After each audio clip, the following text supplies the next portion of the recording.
Hello, everyone. I'm here to do Abigail's resume review. Uh, right off the bat, I love the heading here. It kind of just like, hey, this is me. This is my address. This is my information. This is my email. This is my phone number. It's just overall, it's very aesthetically pleasing. Whenever I first open this up, first thing I notice is experience, which see she works at the college bookstore here on campus, which is a great experience.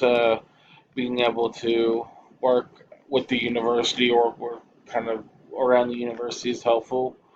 I see that she has a recreational director of intern um, down at Detroit Lakes, Minnesota. She's been able to supervise and help with setting up things. I do like the action verbs here: develop, devoted, supervise.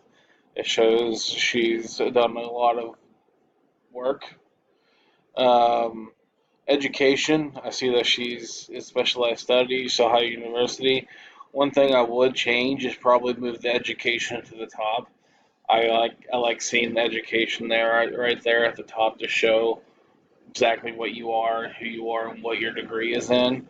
It kind of just gives them the right mindset of okay, this is the right person that we're looking at. Along with activities, I see she's a university program council. She helps with events and stuff like that. And she's a wildlife leader for Young Life, which it's she's able to help middle schoolers, which is great. Overall, the resume is very well.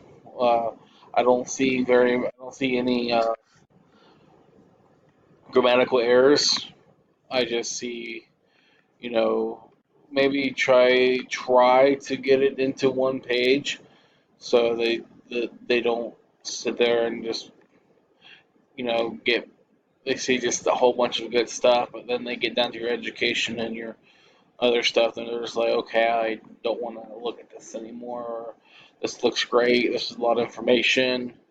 Let's push it along and see if we can get a interview. But overall, I feel like this is a very good resume, and Abigail did a really good job.